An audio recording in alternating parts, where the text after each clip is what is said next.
Kamulyan lan Prasangka, ditulis déning Jane Austen. Bab 2. Pak Bennet kalebu wong sing paling dhisik dolan marani Pak Bingley. Saka awal sejatine dheweke wis nduweni niat kanggo ngunjungi, sanajan nganti pungkasan tetep ngomong marang bojone yen dheweke ora bakal lunga. Nganti sore sawise kunjungan kuwi rampung, bojone durung ngerti bab kuwi. Bar kuwi banjur ketahuan kanthi cara kaya mengkene. Nalika ndelok anak wadon nomor 2 lagi ngrapekno topi, dheweke dumadakan ngomong. Aku ngarep Pak Bingley bakal seneng karo kowe, Lizzie. Kita ora ana cara kanggo ngerti apa sing disenengi Pak Bingley, ujare ibune kanthi rada nesu. Merga kita ora dadi dolan. Nanging ibu lali, ujare Elizabeth. Mengko kita bakal ketemu dheweke ing acara kumpul-kumpul. Lan Bulong wis janji arep ngenalake. Aku ora percaya Bulong bakal nindaki kuwi. Dheweke nduweni 2 ponakan dhewe. Dheweke wong sing egois lan munafik. Aku ora duwe pendapat apik marang dheweke. Aku uga padha, ujare Pak Bennet. Lan aku seneng ngerti yen kowe ora gumantung marang dheweke. Bu Bennet ora nanggapi. Nanging amarga ora bisa nahan, dheweke malah nyemprot salah siji anake. Aja watuk terus Kitty, ya ampun. Duwe welas marang sarafku. Kowe nggawe rusak kabeh. Kitty ora ngerti wektu yen watuk, ujare bapake. Wektu-wektune ora pas. Aku ora watuk kanggo seneng-seneng, wangsul Kitty kanthi jengkel. Dansa sabanjure kapan disi? 2 minggu maneh.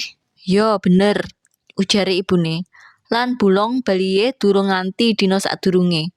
Dadi ora mungkin dheweke ngenalake, amarga dheweke dhewe durung kenal. Yen ngono sayangku, kowe bisa nduweni kesempatan luwih dhisik saka kancamu lan ngenalake Pak Bingley marang dheweke. Ora mungkin Pak Bennet. Kepiye aku bisa ngenalke wong sing aku dhewe urung kenal? Kok kowe seneng nggodho ngene? Aku ngajeni keati-atianmu. 2 minggu kenalan pancen sithik banget. Wong ora bakal ngerti watak asli wong liya mung sakjroning 2 minggu. Nanging yen awakmu dhewe ora wani, mesti ana wong liya sing bakal. Lan Bulong karo ponakane ya kudu siap wae. Mula yen dheweke nganggep iku minangka kebaikan yang kowe ora nindakake, aku wae sing bakal njupuk peran kuwi. Anak-anak padha ndeleng bapake kanthi kaget. Bu Bennet mung ngomong, "Ah, ora masuk akal. Apa maksud saka omonganmu kuwi?" ujare Pak Bennet. "Apa ngenalake wong lan tata carane kuwi kowe anggap ora penting? Aku ora setuju. Kepiye menurutmu, Mary? Kowe kan seneng mikir jero, maca buku-buku gede, lan gawe catetan."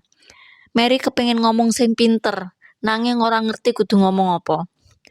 Nalika Mary isih nyusun pikirane, lanjut dheweke, "Ayo bali maneh ngomongke Pak Bingley."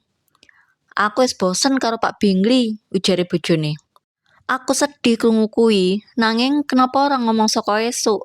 Yen aku wis ngerti, mesti aku ora bakal dolan marani dheweke. Saiki wis kedadean, kita ora bisa ngindari kenalan maneh." Kagete para wanita kaya sing diarepake, utamane Bu Bennet, sing paling kebangetan. Nanging sawise rasa senenge rada tenang, dheweke malah ngomong yen saka awal wis ngira bakal kaya ngono. "Apik banget sing kowe lakoni, Mas Bennet. Nanging aku wis ngerti yen pungkasane aku bakal bisa mbujuk kowe. Aku yakin kowe tresno banget karo anak-anakmu nganti ora bakal nglirwakake kesempatan kaya iki. Aduh, aku seneng banget. Lan iki lucu banget. Kowe wis dolan saka isuk nanging ora ngomong nganti saiki. Saiki Kitty, kowe bebas watuk sak karepmu," ujare Pak Bennet banjur metu saka kamar, kesel karo kegembiraane bojone. "Bapakmu kuwi pancen apik banget," ujare ibune marang anak-anake. "Aku ora ngerti kepiye kowe bakal mbales kebaikane lan aku uga. Ing umurku saiki ora nyenengake banget kudu kenalan anyar terus, nanging demi kowe kabeh aku gelem nindakake apa wae. Lydia sayangku, sanajan kowe paling enom, aku yakin Pak Bingley bakal nari karo kowe ing dansa sabanjure." "Oh," ujare Lydia kanthi mantep. "Aku ora wedi. Sanajan aku paling enom, aku sing paling dhuwur." Sak sore kuwi padha diisi karo bedhek-bedhekan kapan Pak Bingley bakal mbalekake kunjungane Pak Bennet. lan mutusaké kapan dhèwèké bakal diundang mangan bareng.